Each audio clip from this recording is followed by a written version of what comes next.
everyone. Hi. Hello. Welcome to another episode of Alison Rosen is Your New Best Friend. I am very excited to welcome my guest today. It's someone that I've been wanting to have on the show for years. It is Jenny Hutt. She hosts Hello. Hi, just Jenny on Sirius. She is a mom, an author, a dog mom, a human mom, a lawyer. I already said author. She's also a perpetual dieter. And I'm an inventor. A businesswoman. Yes. I had written that down. Oh, yes. An entrepreneur. Such a businesswoman. An inventor. Someone who was very patient with all of my tech setup mumbo jumbo that we had to go through to record in 2021. Actually, it was more you were patient because I was not prepared the way I should have been. I have an old janky external mic. You were like, can you try it? I'm like, sure. It's literally dusty. I'm not even actually dusty. And it works. So that you just talked me through the whole thing. This is great. I learned. It's like I'm, taking online courses with you. So thank you for that. Broadcasting 101. I should offer online courses. You know what though? 100%. Right when I get set up with the Learning Annex or wherever, then the pandemic will be over and we can just go back to in person. Yeah, but I feel like there's so many podcasts now that what if I wanted to start a podcast? Now I know how. I actually know I could Zoom and use QuickTime and use an external mic that I already own. I wouldn't even have to buy anything. It's pretty amazing. Maybe I'll have you come speak on the last day of the class. For sure. I'm an excellent guest lecturer. Thank you for that. An adjunct professor. I was just going to say. Yeah. So, Jenny, I didn't realize you were a lawyer. Yeah. Yes, I'm a lawyer. Did you practice law, or do you still practice law? So earlier today, I'm still licensed and in good standing. Mm-hmm. And I practiced for a very short period of time, 100 years ago when my kids were super little, to the point where I almost forget how much I practiced or didn't. Mm-hmm. And it wasn't very much. But today I went and we've been doing some fixing up around the house, like painting and emptying bookshelves and starting over. So I was going through photo albums and I found letters that I wrote to my children when they were super, super small. And in one of them, I explained to my son why I'm working as a lawyer, because it's good for my mind. Mm-hmm. Huh? I have no recollection. Zeros. That mind has really left the building. But I guess, I did. I practiced when they were very, very small. Maybe if it was good for your mind, if you had practiced for longer, you'd remember what you were thinking that back then.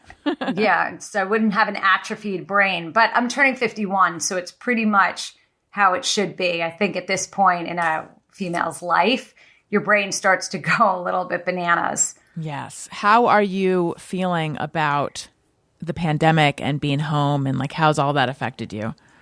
Well, I am a homebody typically, so I had for the most part broadcast my show from home, and I used to think I was a little bit like Grandpa Joe and Grandma Josephina and could live my life from my bed. I don't take it that far anymore. I'm happy to get out of my bed each day, but I like being home, and I have tremendous social anxiety, so I don't love going anywhere I have to see people. It's I think a common thing with broadcasters that I'm happy with intimacy as long as there's a separation of where you are and where I am. And we don't ever have to really hang out. I'm so good. That's so interesting. I definitely prefer recording in person. However, I'm similar in that I have the social anxiety. I'm a homebody. I don't like to go places. I don't like to. Something I relate so much to that you talk about so openly is just the body image stuff and weight fluctuating. And I don't like having to put on a silver lining of this pandemic has been I've pretty much worn stretchy pants that no one, all of us. Yeah, the whole time. So I'm not necessarily looking forward to having to sort of show up places again, but I do like intimacy as long as it's got the boundaries of this is a show. Yeah, there's microphones. My motto is that life is uncomfortable enough, our clothing doesn't have to be. So I kind of think you can wear workout pants whenever you want, and I don't ever sort of follow fashion rules. I follow my own rules. I mean, I could put it together and I have some great clothing and I can rock a blazer like the next girl and a pair of skinny jeans and boots or platform sneakers is usually my jam. But if I don't want to wear denim, I'm not going to wear denim. And the pandemic, I think for me, I'm a nervous Jewish mother. And so my college kids have been home a lot. One of them is not home currently. The other one graduated from college from home a semester early because he's him. And having them home has been unbelievably delightful. And my husband's here too. And it's sort of, everyone was safe when we were all under one roof. And that's all that I really care about. So in that way, we've never been like Keith and I, my husband and I, we don't have to go out with a lot of couples. Like we're happy at home. Right. I mean, happy like a normal couple happy. And, we're not weird or anything. He wants to kill me half the time, like a normal, we're together 25 years. So yeah. I read an article you wrote, I think it was in 2012. It was about your kids going away to sleepaway camp. Oh, so brutal. And how you felt like you were not a good wife because here you are, you're supposed to like, oh, the kids are out of the house. Now we can have our, be young lovers again. And you just missed your kids so much. And I have not yet had the experience of my kids. They've actually never spent a night away from home. They're babies. Yeah, they're babies. They're babies. But I could imagine being in that situation, and I could relate so much. Yeah, well, I never understood the parents, and not from like a judgment perspective, just sort of like I didn't really get it, this happiness when the kids would leave. We sent our kids to camp for them to have a good time, not for us to have a good time, because we like our children. We like when they're around. So when they would leave, it would definitely take a bit to get into sort of the routine of not having them in the house. But my children always found ways to call us and FaceTime us. I mean, they've never been that separated either, which is nice. Right. They're really good kids. How has that experience of them doing school from home been for them? Because I feel fortunate that my children aren't missing school yet. Yeah, of course. Yeah, because they're little. And you're right. When kids are small like that, I mean, I barely did mommy and me stuff with both of my kids. I didn't understand. Like, again, I just didn't understand. They were little. Like, what did they have to go? I did do mommy and me with my older one. I didn't even know it existed until a woman I met at a birthing class ahead of time said to me, "Oh, are you signed up for mommy and me?" And I was like, "What?" But it is not for the kids. It's just I think it's for the mommies. Yeah. And the mothers are so strange. I mean, there were some mothers who were like annoyed with me that I would like sort of go in and go out, like I duck in and duck out. Because I just didn't care. If my kid didn't feel like going, then we weren't going. Right. But this has been, my daughter goes to a Big Ten school and she is super duper social. So it was really hard for her. She did great in school and that was cool. She didn't get sick at all, poo when she was home. And that was because she was home.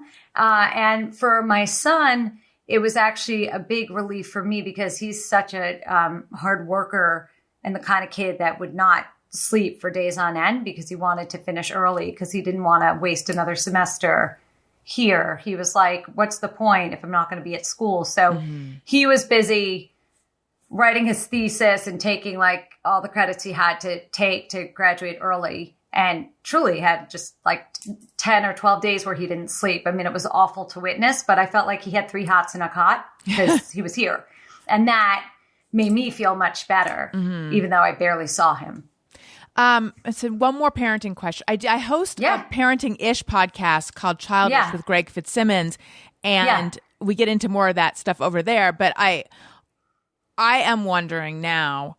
Yeah, it sounds like your kids have different temperaments. They're so different. They're night and day. Any of the, is that just how they emerged? Yeah, or it is. Yeah, it is. They're just, and that's again. I was reading these letters about them from when my daughter was 1, or even before that, like 4 months old till she was 3, and my son, they're 20 months apart. I'm bad at math, so I can't give you exactly his age. But the way that I write these letters to each of them and describe them is exactly who they are today. I mean, like exactly who they are today. And I was I was taking pictures of the paper because I typed it and printed it, sending it to my daughter, and she was dying because it's exactly who she is. She's the same kid. And my son, Jacob, is the same kid. And they they're very, very, I think what I learned early on, and my husband, I really credit him with this philosophy of just kind of following what our kids' interests were and then encouraging them to do those things. We were never the parents that were joiners. We don't make athletes, so we didn't care whether they were on the soccer field. It's just not the children we made. And so our son's achievements were always academic, and that followed him. That's just who he is. And my daughter, I mean, you could truly put her anywhere and she will make friends with the entire place and then like run the place. Like she's got more moxie in her pinky than I have in my whole body. It's true. She does. She's really great. I love the idea of writing letters to them. What inspired you to do that? So I think that I was, and I still am, I always wanted to do right by my kids. And I think every day I just always want to sort of say the right things or make them know how incredible I think they are, warts and all. I'm a big believer in being super open and honest with your children. They're not going to be good at everything. Mm-hmm. So we never told them that they were good at everything.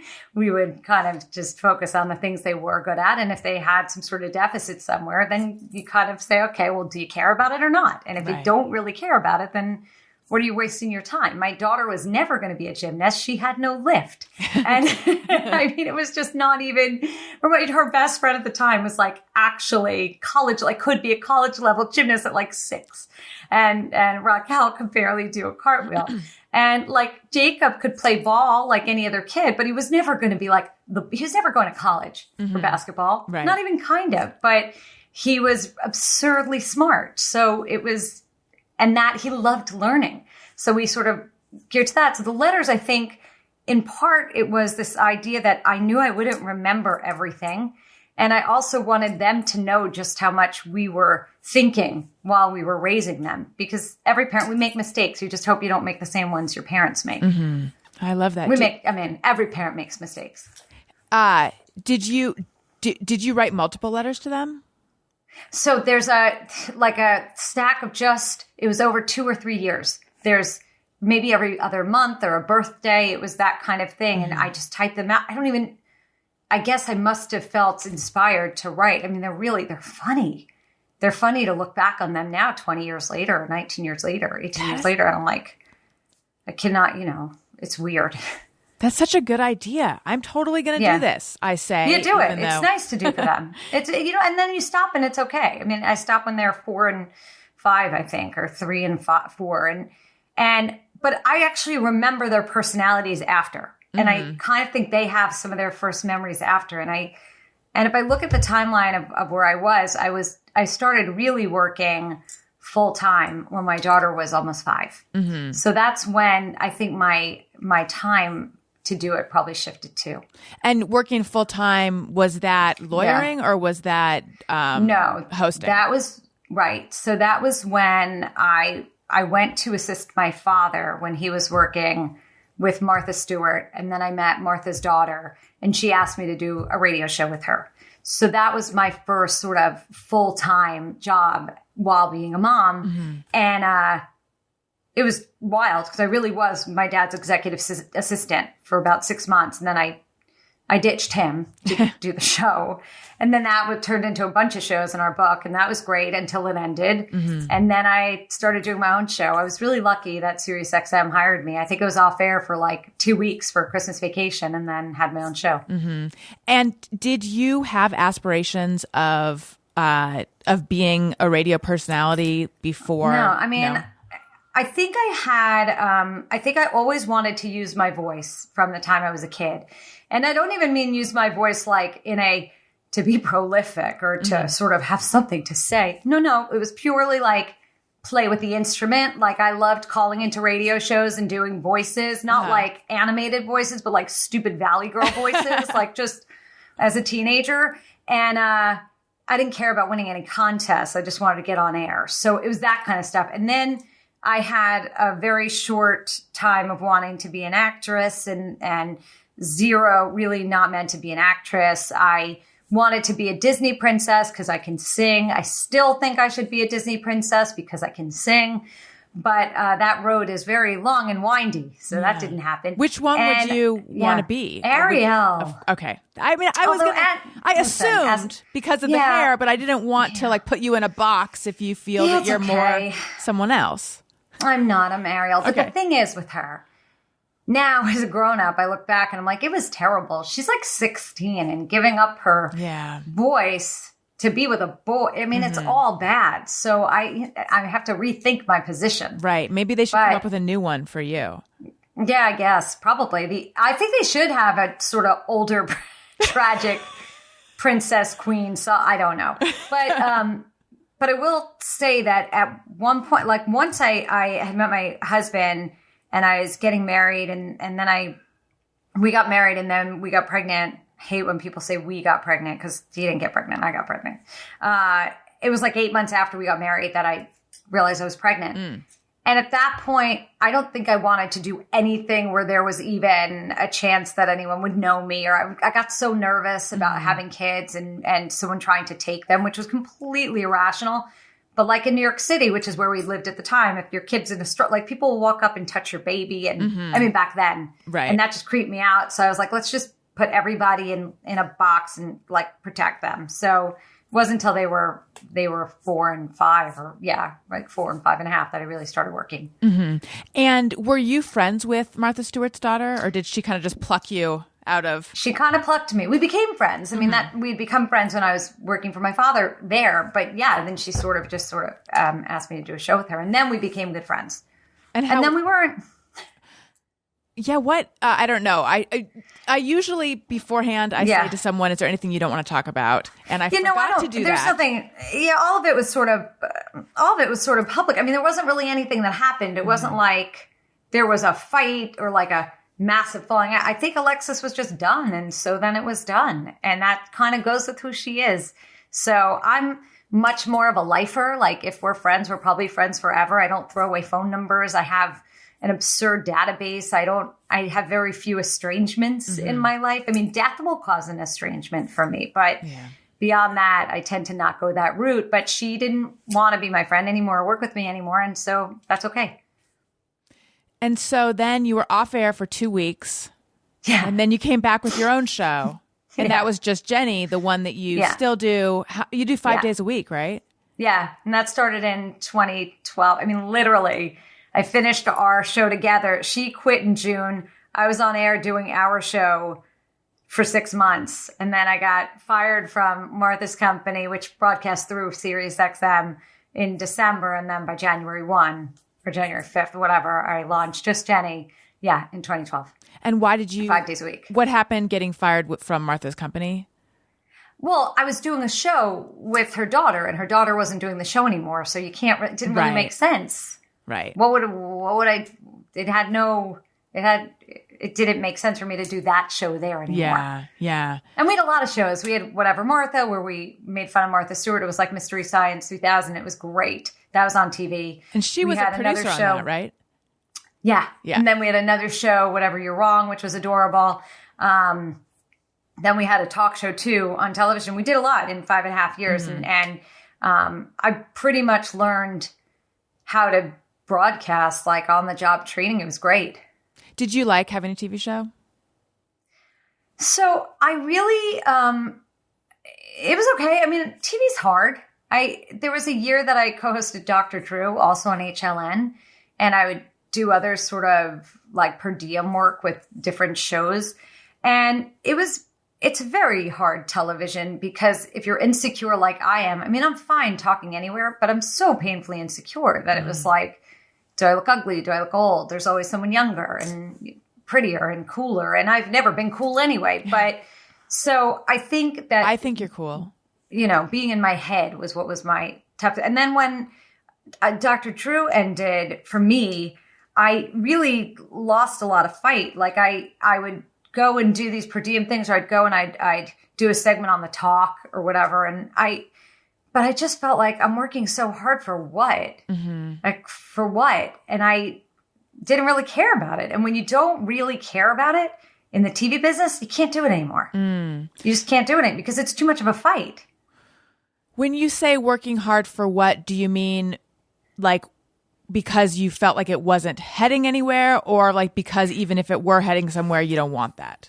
Yeah, I think that I felt like I've always been someone who had a lot of hustle. I have a very, very strong work ethic. I mean, it's to my detriment probably that when I'm involved and like I show up, but I think it was a combination of feeling like the jobs that I could get didn't really mesh with who I am. So maybe I could have been a lovely red carpet personality had I wanted to. But there was like the night that Robin Williams died, I was at a red carpet for a show and I just couldn't ask. Like, I think it was Katie Holmes, maybe. They wanted me to ask Katie Holmes what she thought of Robin Williams killing himself. Oh, geez. And it had nothing to do with the freaking red carpet. I think it was her. And I didn't do it. And I got like, not in trouble, but I had a talking to, like, you should have. And I was like, I can't do that. Yeah. It's just not. So I think that's I've never been very celebrity gossip oriented or sort of gotcha.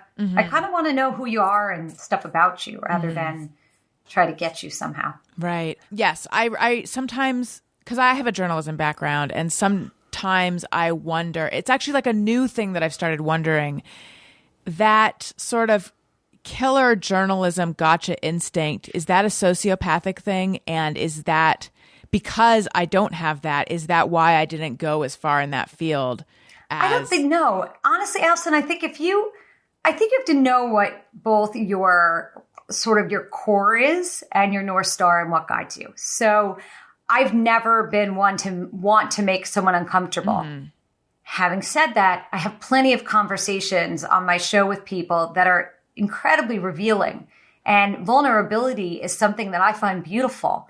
And it's kind of how I live my life. I try to be as open as I can every day. I mean, I want to let people in and I want you to feel okay being you. But I don't ever want to make someone feel like I'm probing to expose. It's a very different thing. I want you to feel so good that you want to share. Yes. And it also should be relevant. I don't ever want, I think someone was on recently, I was talking to a gymnast, or I was going to talk to a gymnast, and someone said to me, like, don't go the Larry Nassar route. And I was like, well, I'm not going to go why would I? Like, This was not the point of the conversation. Do we really have to go down? I don't need to ask the question, well, how do you feel about Larry Nassar? I'm sure I can gather, and we all can, how they feel about Larry Nassar. So like that kind of probing is just for one reason only, and sort of to sensationalize or to make it like,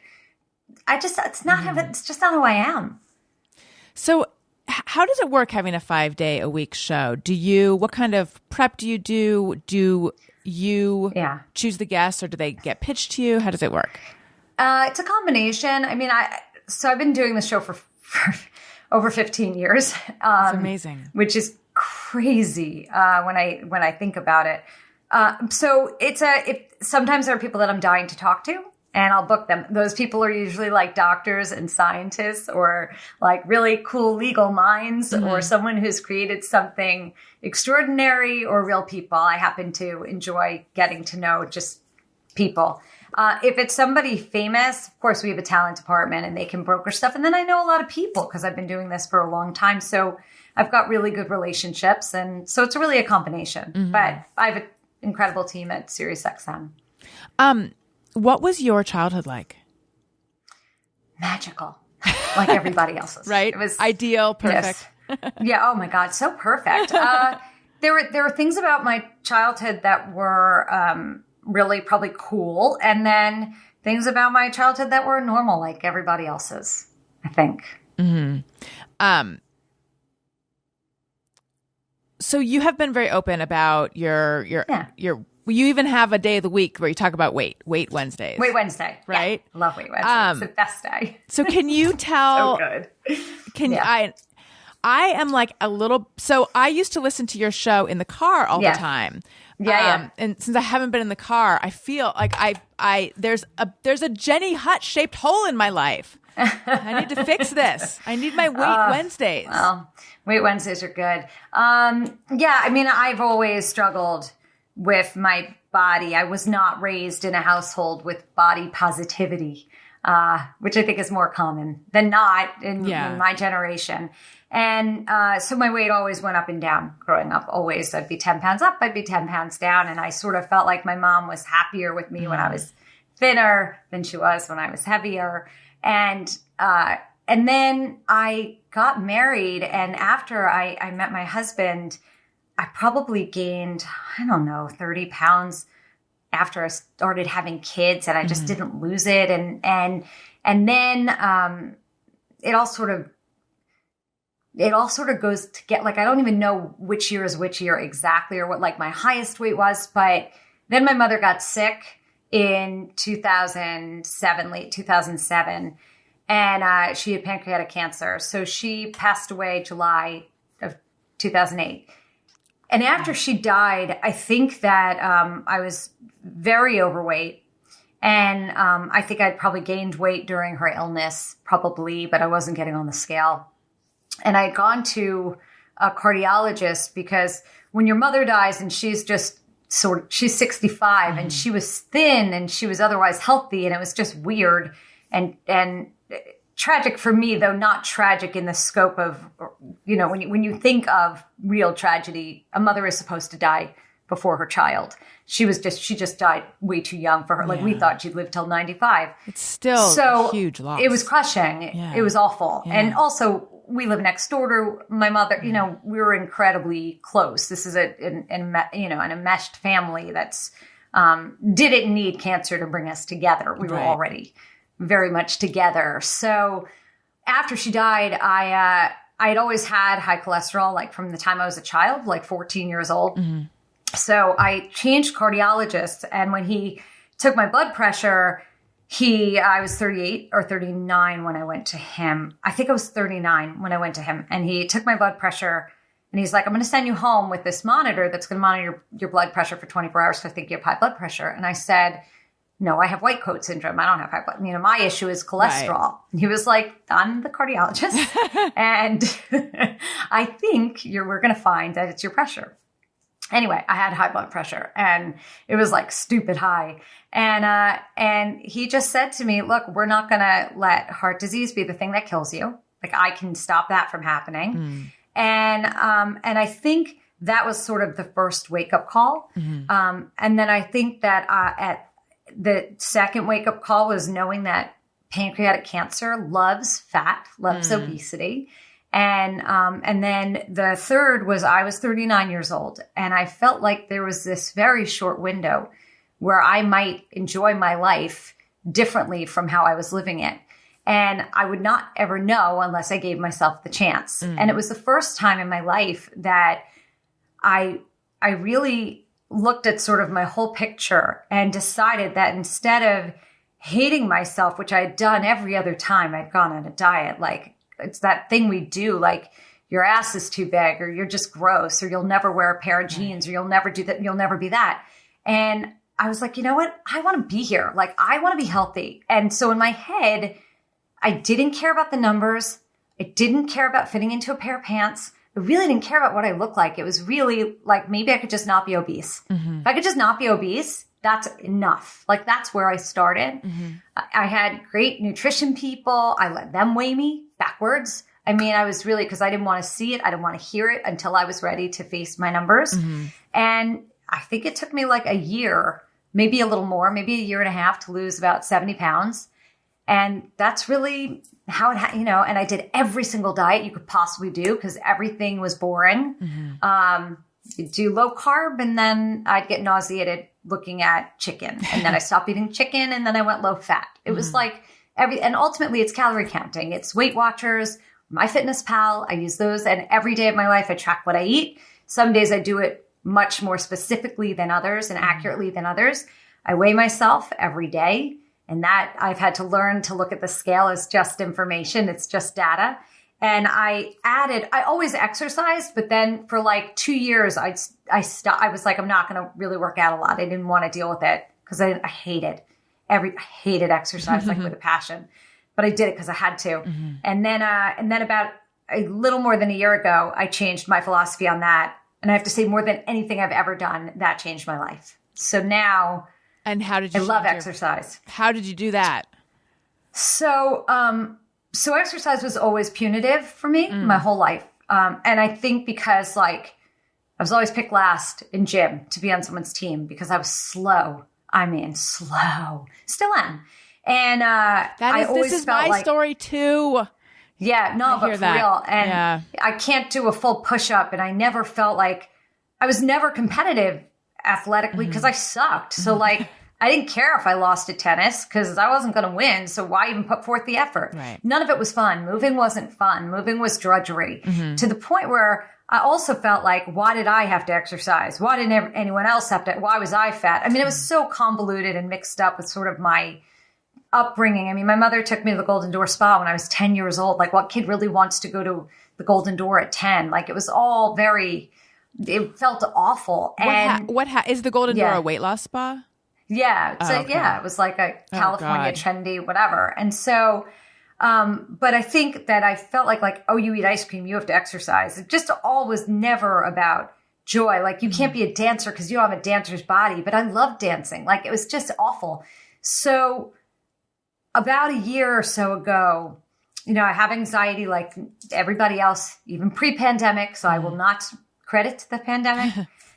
And I kept reading, like, if you move, you feel a little bit better. If you move, your brain feels better. If you move, your anxiety will be a little less. You'll feel a little less sad.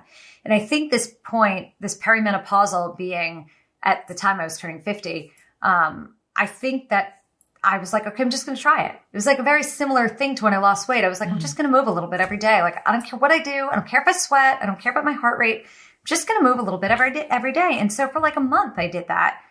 And I felt a lot better. And then somebody whispered into my ear, someone in California, her name is Kim Shapiro, and she's a nutritionist. Follow her. I think because of you. Yeah. Kim Shapiro method. She's amazing. And she was like, what if you tried doing 10,000 steps a day?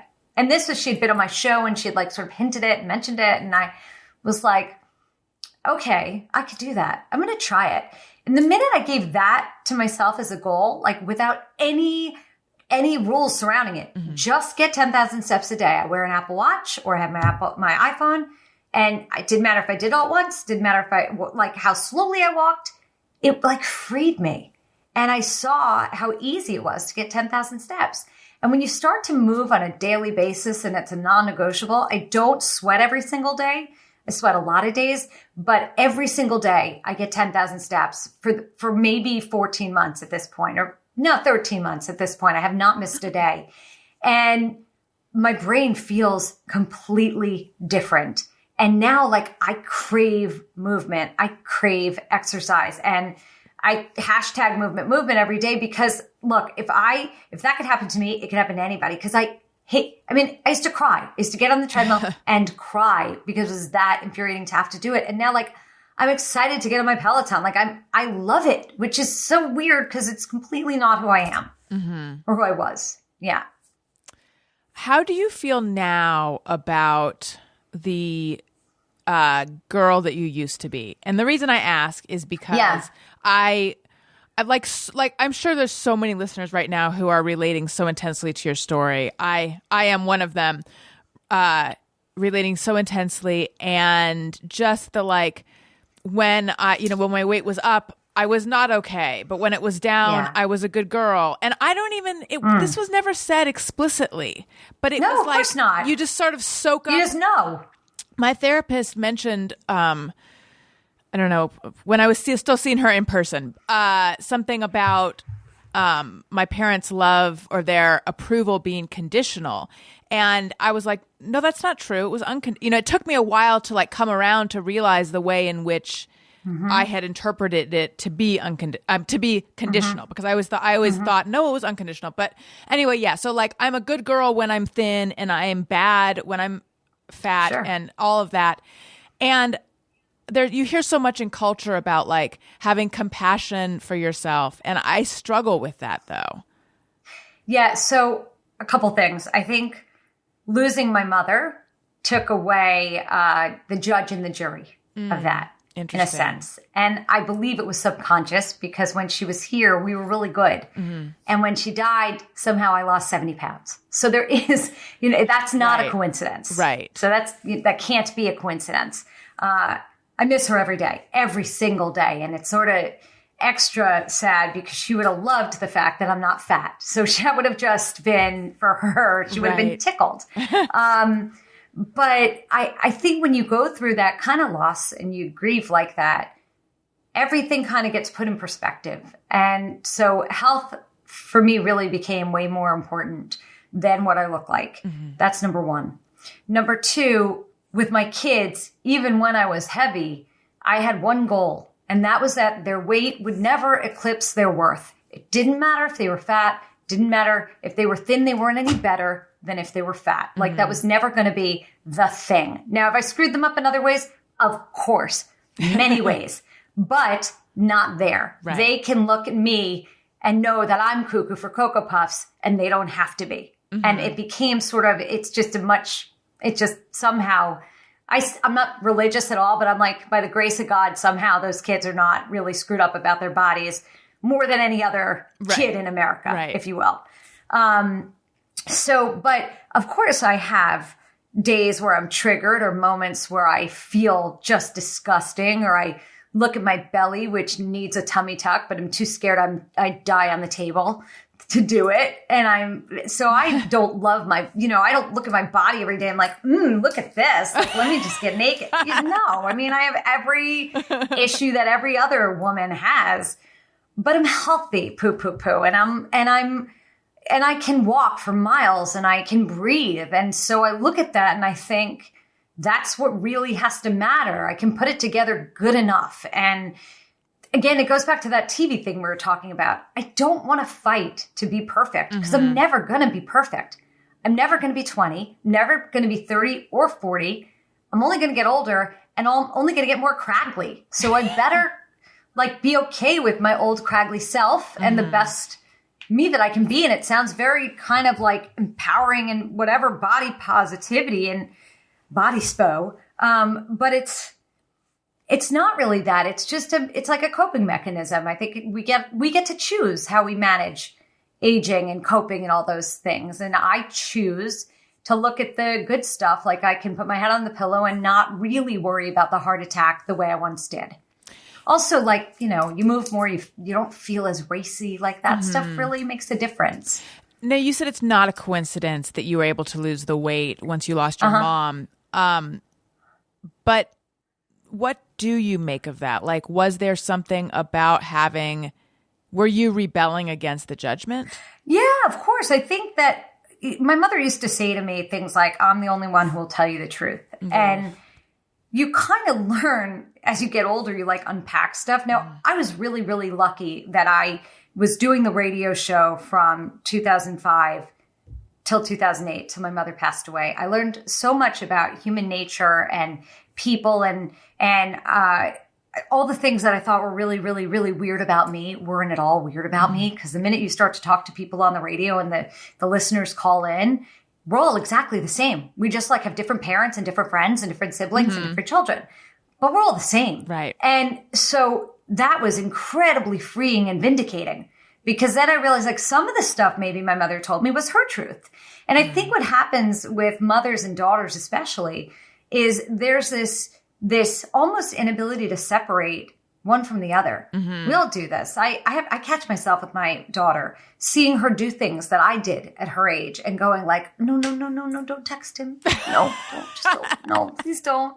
Please don't hook up with him, please, because he's going to do the same thing he did. Please don't. Yeah. And then I'm I know exactly how she's feeling, but I don't really, because I'm not her. She gets to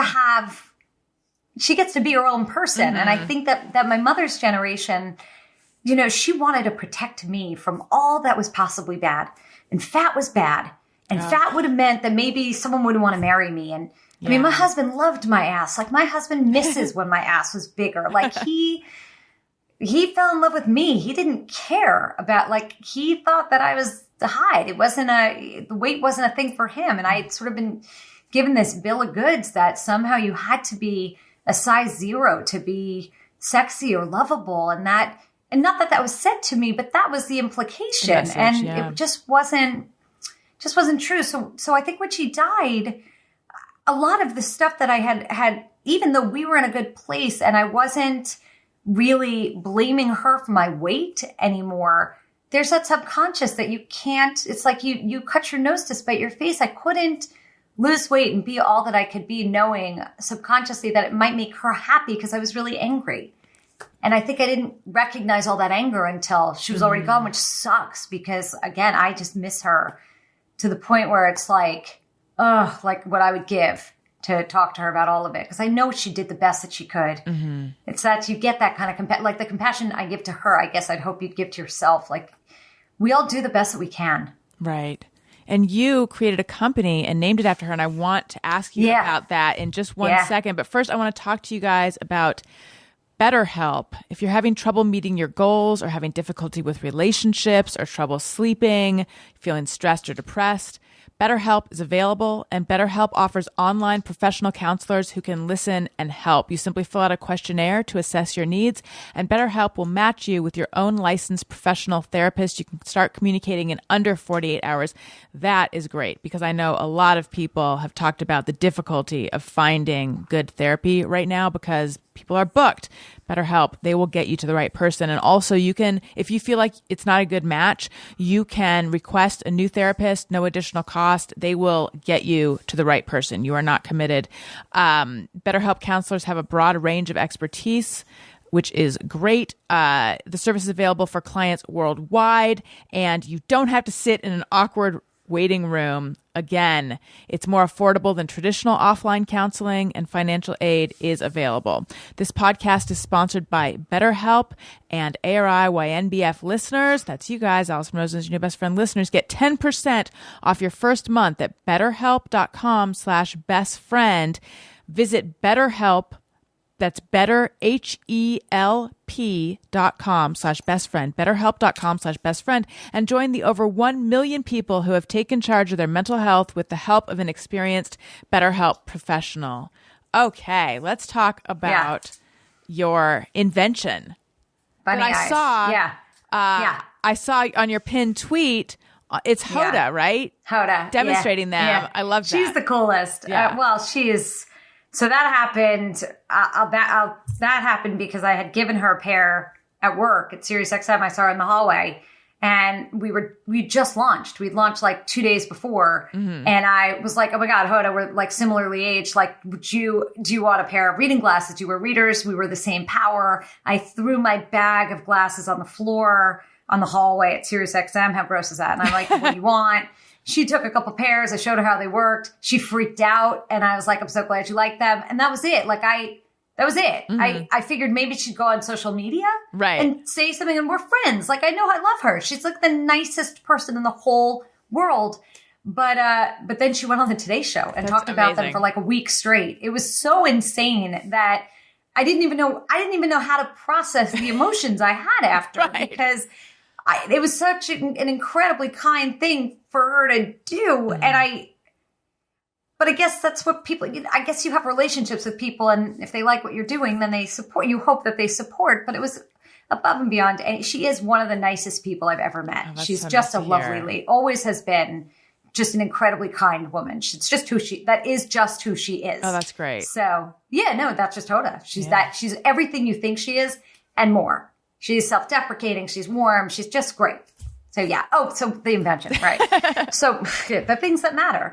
So I think that in my life, like there have been different stages that I've gone through different stuff. And I think I was at a point in 2017 where I started to feel like I was tired of just talking about me. Do you know that feeling, Alison, when you're on the air and you're like, ugh, does anyone really give a rat's ass about I don't know what I'm mad about anymore? Yeah, for me, I feel, but if you're considering not listening anymore, don't, because it's going to get so good any minute. But so good.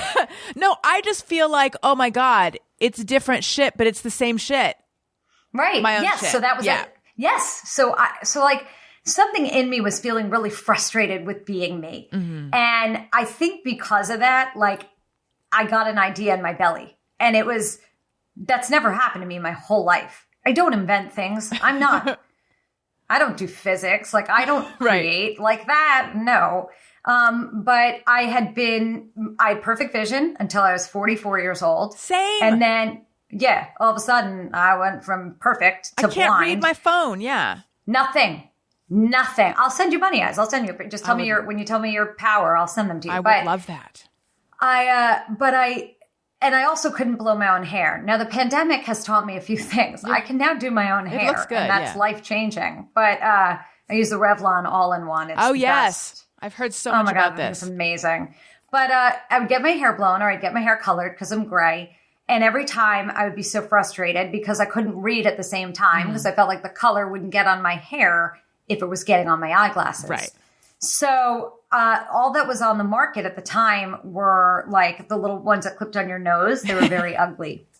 And I think I told my husband and I told my son this idea. And they were like, that's sort of cool. Like, I was like, there has to be a way that you can hold them in your hand. Like, there has to be something. And it wasn't fully sort of fleshed out. And then I was at the hair colorist and my sister was in the seat next to me. And she looked irritated too. And I was like, why you look like you're in a bad mood? She was like, because I'm so annoyed that I can't read, that I can't wear my glasses. And I'm like, stop. So I say to her what I'm thinking. I mean, it really happened like this, which is so crazy. And she's like, we have to make them. I'm like, I know. I have no idea where to even begin. Like, what do we do? So we start, true story, I download the Hero or Zero app from Lori Grenier, who I had interviewed years prior. And I go through that whole thing. Like, is your idea good? Does it suck? Does it I didn't even know about this app. I got to check it out. It's a great app because after I've played with it, like a towel that you could do, everything exists. But these didn't exist. And we went on Amazon, Alibaba, Google. I mean, wherever you could possibly search for glasses you could hold in your hand, we're nowhere. Because I thought about opera glasses. I was like, if you could just hold them, great. But so they didn't exist. And my sister and I were like, holy crap, like we have a really good idea now. Now, again, I don't even know why I even deigned to think that we could do this or that she thought we like, I don't even, to this day, I can't believe we launched this company. I still can, that people love them. But then we partnered with a mom that my sister had known that had been in eyewear. So I had gone home, I took chopsticks and I broke a pair of glasses and I made readers that looked like this with a chopstick on each side, right? Right. So, and I was like, look, you can hold them so that if someone's coloring your hair, there's no, like, it's great. It's not getting your hair and you could still read and do whatever you want. Get a blowout, anything. And they do other things too. I mean, if you just do one side, you can lie in your bed and then the temple doesn't dig into the side of your head while you're reading. I mean, they're just great. Yeah. So wait, they also do this where you tilt the front of the frame. So you could be like on the field and you could make eye contact and read your phone. Amazing. That is the thing I need because I have prescription reading glasses and I've started wearing them on like the tip of my nose so that I can also look up and freaks see. You out. You could just do that. And they're fun. They're just fun. So anyway, from the chopsticks, we sort of created, because I was like, my partner was like, you can't just have them. You have to be able to be worn too. So we created these wearable, flippable, tiltable reading glasses that we got a utility patent in 2 years, which is shocking. They normally take 5 years. Wow. We have 3 design patents. Our second utility patent's almost here. I mean, it's just everything like worked. Now, retail's very hard and we have great months or a great year. We're not even 3 years old. But it's been, I love this baby. I love BunnyEyez and we named it after my mom. I mean, she had readers in every corner and she had, never had a gray hair showing. And, I think she would have gotten such a kick out of the whole thing and that we get to say her name now and it has a difference because her name was Bunny. It's not sad. It's, that's so sweet. It's fun. Yeah. That sounds really fun.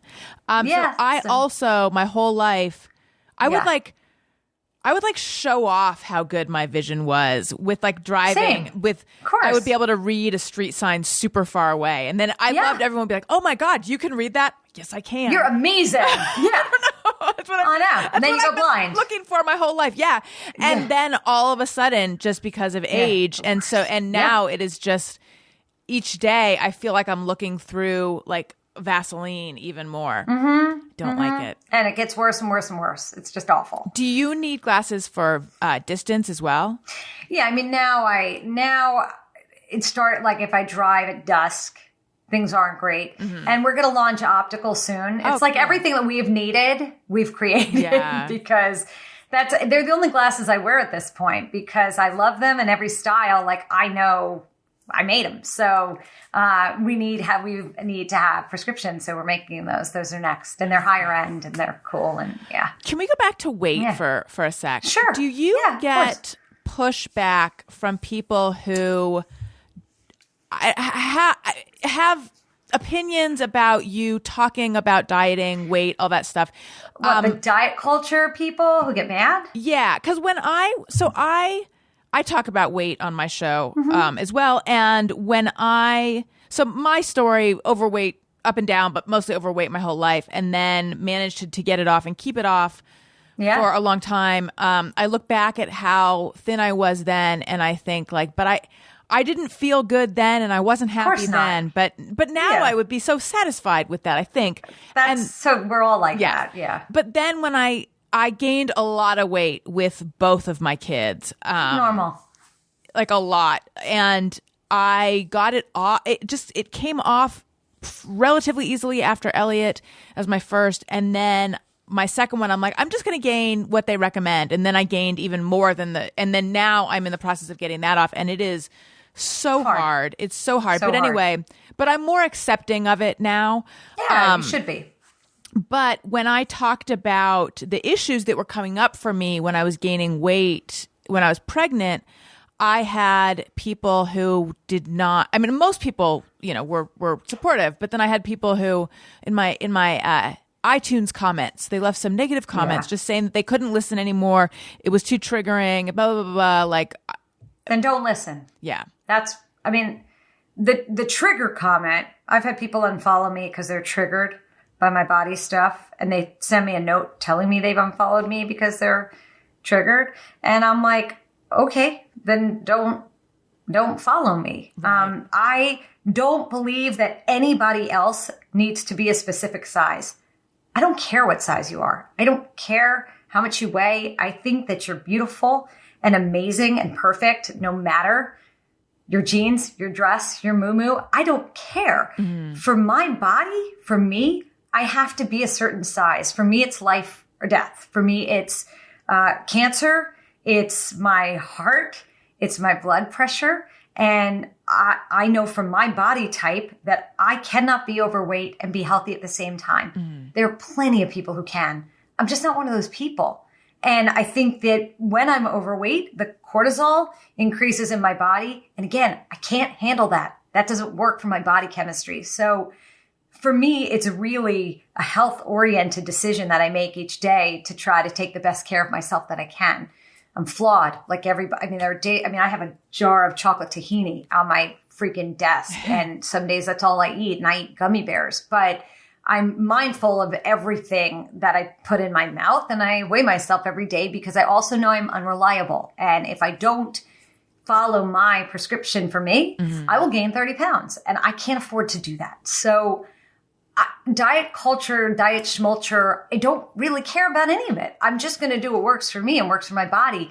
And to that point, what I find myself doing all the time, and you've probably done this too, Alison, is people will say to me like, well, how do I do it?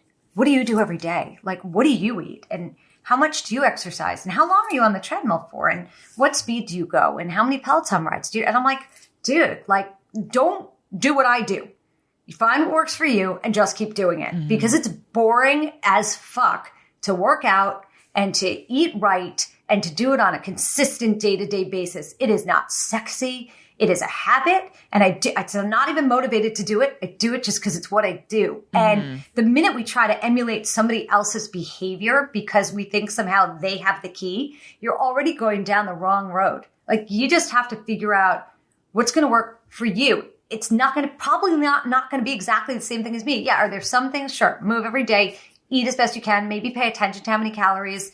Use an app. Great. But don't follow the, like, eat gummy bears for breakfast and then, like, romaine lettuce with salt vegan freaking chicken fingers and like a paper cup with tahini in it. Like that's probably not going to be your favorite dinner. But for me, this is my life. Like, so we just saw everyone go to youtube.com/Alison Rosen. That is where you can see the lettuce, the tahini. Yeah, it's real.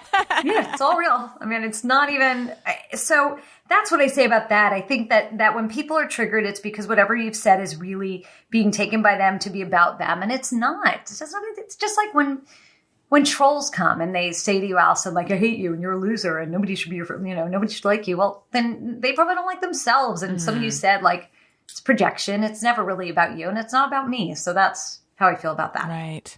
So now a question that I should have put it together before, but it's just dawning on me now. So I am looking at where you record the show, and you have been recording there for a long time, right? From home. Yep. Did you ever do the show in the studio? Yeah, I did the show in the studio for a long time. And then when my mom got sick, they put a home system in my house, so like a home setup. So that's back in, it was the nicest. I mean, it was just incredibly generous. And Sirius XM, I got to tell you, I've worked there for a very long time, but they happen to be an incredible place to work. And they leave you alone to be your creative self, and they take care of you when you need to be taken care of. And I just, I feel incredibly lucky that that's been my experience. That's great. But so I had this setup, and then my kids have always come first. So I think that I needed that setup as backup, because if a kid was sick, I wasn't going to leave them. Yeah. And, I'm always home for dinner, essentially. Right. My son walked in here before when I was talking to you, and I ignored him. So he left. But like, they always bother me. Like, nobody cares what I'm doing. So yeah, the home thing works. So then you are always remotely talking to your guests. Well, before the pandemic, I would go in for certain guests. Like if like Madonna was showing up, I would probably be there. Right. But yeah. But many of them. So it's dependent. Yeah, sure. Do you see them while you are interviewing them, or is it just audio?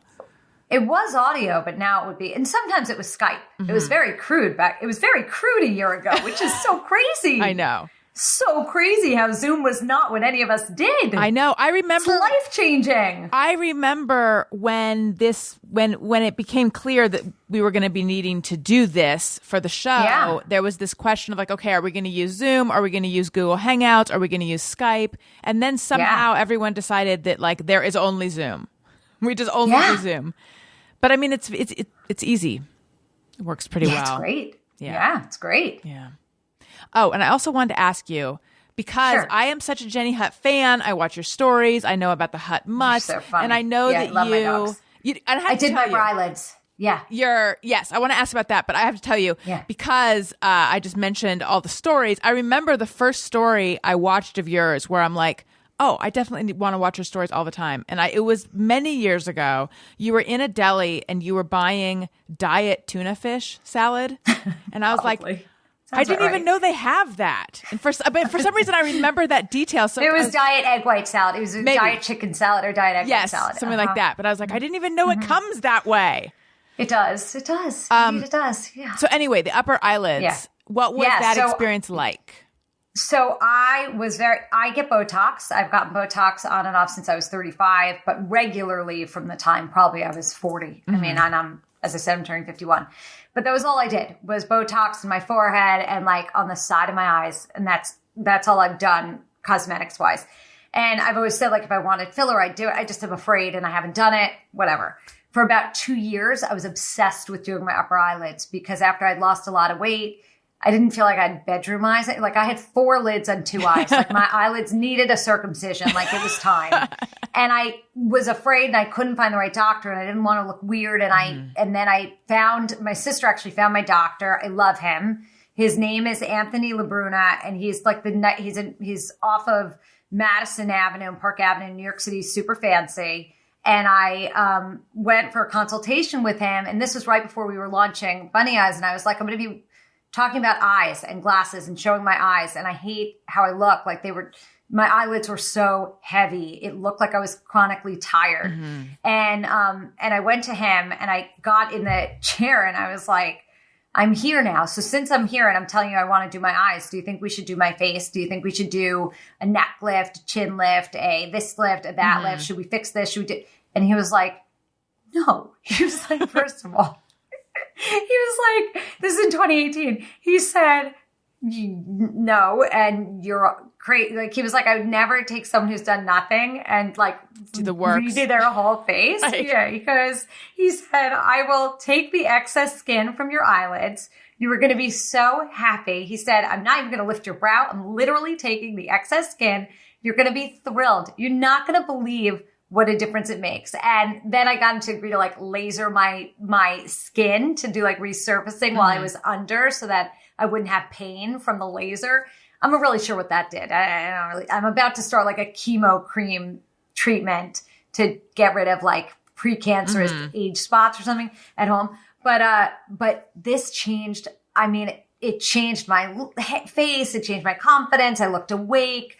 I was so happy. Even the day after when I was like black and blue and disgusting, I was like, wow, you are gorgeous. Like when I looked in the mirror, I was obsessed. And I posted the whole experience online because in the moment, I didn't even wait till it was over. I didn't even wait till like I knew it was good. I was like, oh, this is what I look like now, because I hate the game of pretend so much. I think it helps nobody. I think like if I have no wrinkles in my forehead and I tell you I haven't done Botox, I think like that's really mean. Or and it goes back to the weight stuff. Like if I pretend that I eat 4 slices of pizza and somehow I'm okay with a milkshake and then like dinner, no, I can't eat 4 pieces of pizza ever. Not because I don't have the appetite, but because it'll make me fat. Right. Like I'm not going to pretend somehow that I'm making choices I'm not making. So that's why I shared it, and it made a huge difference to me. So I'm thrilled. That's so interesting. I am now at that age where I'm starting to look at all the because I've not. You look very young. I don't know how old you are, but you have nothing. There's nothing on your face. I'm 45, but thank you. But if you were up in here, thank you. But I see it. Let me tell you, Alison, you'll know when it's time when everyone is agreeing with you. Like when I was like, I think I want to do my upper eyelids, and every one of my friends and people in my life were like, oh, do you know who's going to do it? Like nobody said to me, don't do it. There wasn't a person who said, no, wait, you don't need to do that. Everyone was like, oh, well, what's recovery like? Like nobody. Hello, talk me out of it, please. Not a person. Nobody talked me out of it. They're all like, you need to do it. See, then when I found the doctor, they were like, great doctor. Can't wait to see. Yeah. I have thought of getting a nose job ever since I was like 15, but I feel like the window for doing that was a long time ago, and I'm afraid, and I'm not going to do it, and I'd be so afraid to look different and da-da-da. You just don't need it. Well, thank you. Thank you. But no, you don't need it. That's a Jewish girl syndrome. That's how we were raised somehow. That like we thought we were all supposed to have this turned up button nose like that. Like I used to still fantasize about that. I used to go like this. Yes. With my nose like this. Like if I just look like this, it's absurd. I have a little Jewish hook nose, and I'm so happy I never touched my little Jewish hook nose. Like it suits my face. And had I changed it, I don't think I'd look like me. Like I don't think it would have worked long term. Right. And I happen to like faces. I don't want the face that's been like someone else's nose put on another person's face. That's my fear. I feel like there are some that look really good, but then there's some that are obvious nose jobs. Anyway, all of this is a long way of saying that like I'm of so many minds about it, because hearing about your experience of like you felt so confident and you felt so good the next day, like maybe I could have that. But that's just getting you back to where it was before it. Yeah. fell. I just needed to have my eyes be open. Yeah. They just were so closed. So it was but I'm looking. I don't think you need, thank you. I don't even know what I don't see any issue with your nose. Doesn't mean you don't see it, but I really don't see an issue with your nose. Thank you. So then fine, I won't fly to London when it's safe to do so and go to the particular doctor that I'm stalking on Instagram.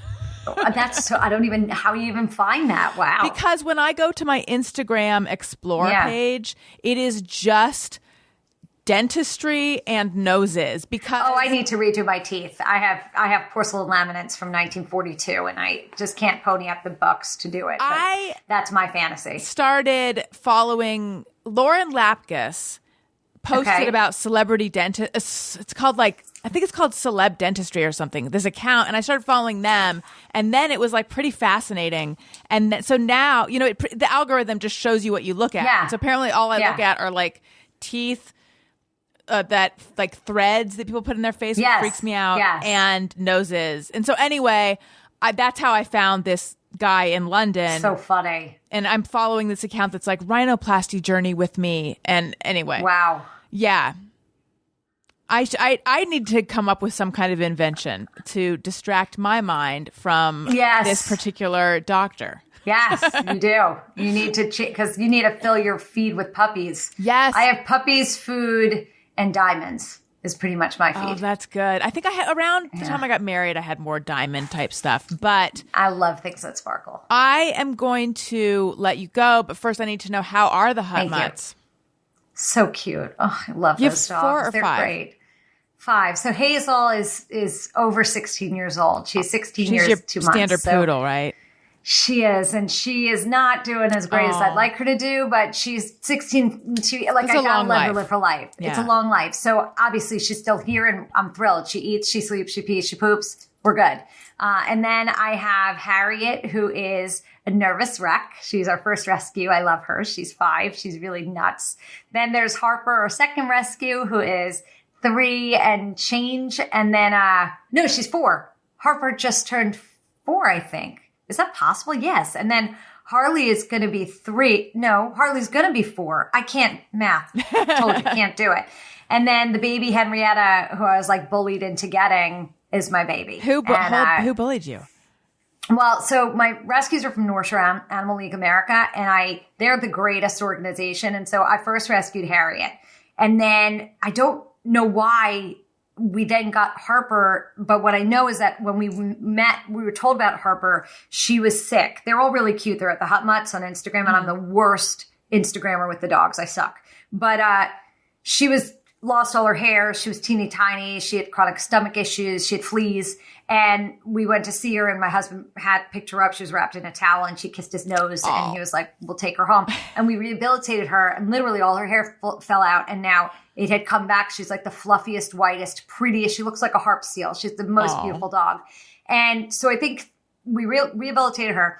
And then I saw on their website like a little black Yorkie poo that was dying. Like they had sent out an email blast like, these puppies are in desperate need. And I texted my contact like, does one of those puppies really exist? Or is this like a solicitation? Like, is that really in medical? Is there really a little teeny tiny black poodle thing there? Right. And she was like, let me check. And there was, and it was my Harley. And we went and we got Harley, and Harley is like the gift that keeps on giving. She's a bully. And she rules the roost and is mean to her sister sometimes, but she's like the most affectionate human-like dog. Aww. She's half poodle, a quarter Maltese, and a quarter Bichon. And Harper is half Havanese, quarter Maltese, quarter Bolognese, and Harriet's half Havanese, and then an eighth Shih Tzu, and 3/8 mongrel. We don't know. She's a mess.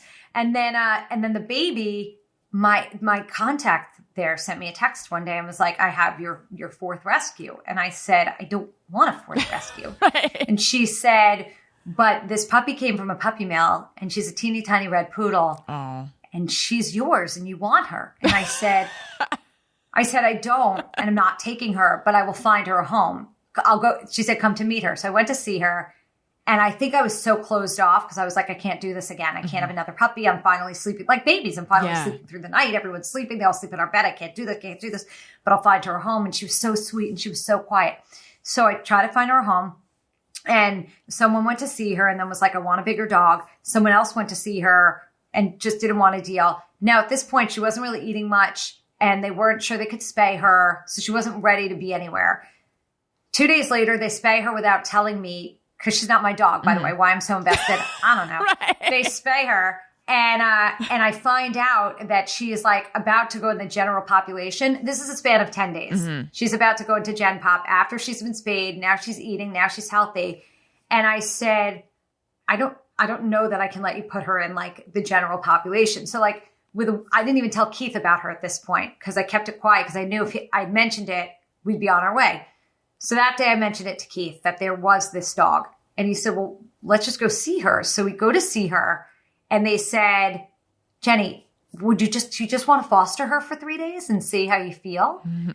And by the way, when they said that, they were all laughing. I mean, they were laughing at me. They were fully laughing at me. And I mean, to the point where I think they handed her to me without paperwork because they knew, she's my fourth dog. Like, I love these dogs. Like, they're my children. And I mean, they're like my babies. And I was like, fine, I'll foster her for 3 days. My husband said, this is the weirdest time I've ever been, like, in our whole relationship. He's like, I don't know what was wrong with you with this dog. Like, we're on the fence. It was so weird and so creepy. Like, it freaked him out. But I just was like nervous. Like, all of a sudden, Apple Cart would be upset again. And I put her in my arms and I took her home and I looked at her and I said, Henrietta, if you sleep, you can stay. I said, if you sleep. By the way, I was never sending her back. Of course. But I said, if you can sleep, we're good to go. She slept. So she is the perfect dog. Aww. She's an angel fluff. She puts her head, she wants to sleep later than the rest of the house. She's in the bed. She sleeps on top of me. She puts herself in. I mean, my kids all say I have a favorite. I don't. She's been with me almost 2 years. I do not have a favorite. But she's the cute. Oh my God. She is so freaking cute and sweet and easy. She's the easiest dog. So how old was she? They knew. How old was she when she went home with you? I don't know, 3 months, 2 months, 4 months. So young, yeah. Baby. Oh yeah, real baby. Oh, and she's so like sweet. A baby. She's so sweet. That's so sweet. And I love that your husband is the one who's like, if he knew, he would have to go get her. Oh yeah, he loves dogs. Yeah, he's really good that way. He's a good guy. Yeah, Jenny, it was so nice finally having you on the show. It was everything I hoped it would be. Thank you so much. By the way, you can always text me if you have any questions, anything going on with you, and I can help you. Just find me. You know how to find me. I'd love to do that. Tell everyone where they can find you and how they find your show and all that. So I'm at Just Jenny Hutt on Instagram. So I'm very active there. I story every day and I do answer my direct messages. I don't know why or how, but I do. I guess I like to connect. And my radio show is Monday through Friday, 12 p.m. East, so 9 West on Sirius XM Stars Channel 109. And that's pretty much it. And BunnyEyez is BunnyEyez with a Z, BunnyEyez.com. Love that. And if you like what you're hearing, please make sure you're subscribed. Tell a friend. Leave nice comments on Apple Podcasts. It helps people find the show. And I do read them, and I read them on the show often. Listen to my other podcast, Childish with Greg Fitzsimmons. And I am on Patreon, patreon.com/Alison Rosen. You can get bonus episodes every week. I'm doing a big fun Zoom party. I do those monthly. Behind the scenes content, video of the Thursday episodes, all sorts of fun stuff. More access to me than you even want. Patreon.com/Alison Rosen. I'm also on Cameo and I have a book out. And make sure you're subscribed to youtube.com/Alison Rosen, where you can watch this show. If you're just listening to it, you can go there. And if you're already there, click subscribe. Okay. Thank you so much, Jenny. Listeners, thank you matter. Thank you for listening. I love you. Goodbye. Hey, do you know about the Alison Rosen Show? We had a good time